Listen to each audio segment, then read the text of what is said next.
দর্শক এই মুহূর্তে বইমেলা প্রাঙ্গণে আছেন সহকর্মী নুসরাত শারমিন। আমরা সরাসরি যুক্ত হচ্ছি তার সাথে। নুসরাত, অমর একুশে বইমেলার দ্বিতীয় দিন চলছে আজ, তো একুশে বইমেলার দ্বিতীয় দিনে পাঠক সমাবেশ আপনি কেমন দেখছেন আমাদেরকে জানাবেন।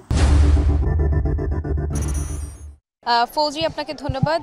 আপনি জানেন এই মুহূর্তে আমি রয়েছি বাঙালির প্রাণের অমর একুশে বইমেলায়। গতকালকে আসলে আমাদের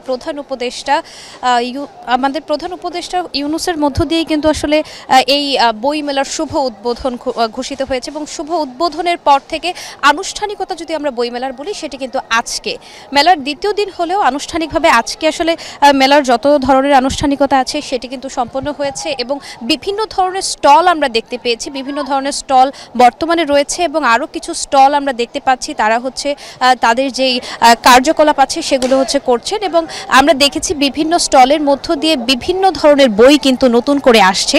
আজকে 13টি বই নতুন করে প্রতিটি স্টলে এসেছে এবং আমরা দেখেছি বিভিন্ন ধরনের স্টলের বিভিন্ন মানুষ, আসলে শ্রেণী পেশার মানুষ এসেছে। এখানে প্রকাশক, পাঠক এবং লেখকের একটি যে অনবদ্য মিলন মেলা সেটি কিন্তু আসলে বই মেলা ছাড়া দেখা একেবারেই সম্ভব নয়। আমরা দেখেছি বিভিন্ন নামের বাহারি নাম রয়েছে, এখানে বাহারি ধরনের বই রয়েছে।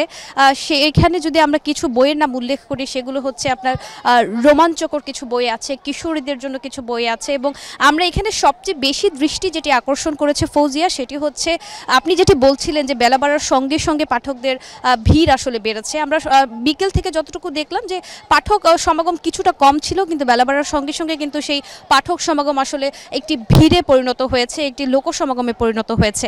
এখানে যেই ব্যাপারটি হচ্ছে লক্ষণীয় সেটি হচ্ছে আমরা দেখেছি জুলাই গণঅভ্যুত্থানের আর আমাদের যে স্মৃতি বিজড়িত কিছু স্মৃতি রয়েছে সেই স্মৃতিগুলোকে কিন্তু এখানে খুব সুন্দরভাবে প্রতিফলিত করা হয়েছে এবং সকলে এসে আসলে সেগুলোকে খুব সুন্দরভাবে দেখছে এবং সেই স্মৃতির সাথে আসলে সবচেয়ে বেশি সুন্দর যেটি লাগছিল, ছোট্ট সোনামণিরা বাবা মায়ের হাত ধরে এসেছেন এবং সেই সোনামণিরা যখন তাদের বাবা মায়ের কাছে প্রশ্ন করছিল যে এই জিনিসগুলো কি, তাদের বাবা মারা খুব সুন্দরভাবে তাদের কাছে বর্ণনা করছিল এবং তারা বলছিল যে নতুনভাবে আসলে আমরা একটি বাংলাদেশ পেয়েছি, স্বাধীনতা পেয়েছি এবং সেই স্বাধীনতা সংবলিত অনেকগুলো বই কিন্তু এসেছে। সেই বইগুলোর সাথেও তাদের বাচ্চাদেরকে পরিচিত করে দেওয়ার একটি ব্যাপার কিন্তু ছিল, যেটি আসলেই লক্ষণীয় ছিল। এখানে আপনাকে আরও একটি ব্যাপার জানিয়ে রাখি, আমরা দেখেছি এখানে বিভিন্ন ধরনের স্টল এবং প্যাভিলিয়নের সাথে সাথে বিভিন্ন ইউনিটে কিন্তু ভাগ করা হয়েছে। সোহরাওয়ার্দী উদ্যান এবং বাংলা একাডেমি প্রাঙ্গণ, এই দুটি জায়গায় কিন্তু সুন্দরভাবে আসলে স্টলগুলোকে বিন্যাস করা হয়েছে। আমরা দেখেছি প্রতিষ্ঠান ছিল এখানে 610টি এবং সেই 610টি প্রতিষ্ঠানের সাথে 971টি ইউনিট ছিল। আমরা দেখেছি আরও একটি ব্যাপার, সেটি হচ্ছে স্টলগুলোর সাথে আমরা বিভিন্ন ধরনের প্রকাশনীর লোক ছিল, তাদের সাথে আমরা কথা বলেছি, লেখকদের সাথে কথা বলেছি।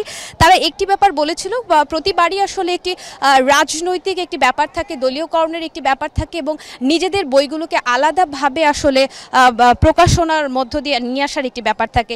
সেই ব্যাপারগুলো কিন্তু এবার লক্ষণীয় ছিল না। এবার আসলে সুন্দরভাবে তারা তাদের বইগুলোর প্রমোশন করছিল এবং লোকদের সাথে আসলে পরিচয় করিয়ে দেওয়ার চেষ্টা করছিল।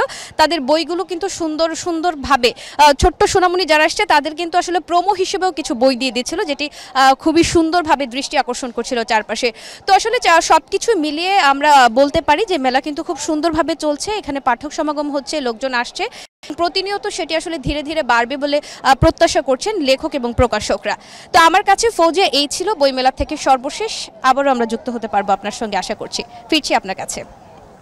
নুসরাত, আপনাকে ধন্যবাদ। দর্শক, অমর একুশে বইমেলা প্রাঙ্গণ থেকে এতক্ষণ আমাদের সঙ্গে সরাসরি যুক্ত ছিলেন সহকর্মী নুসরাত শারমিন।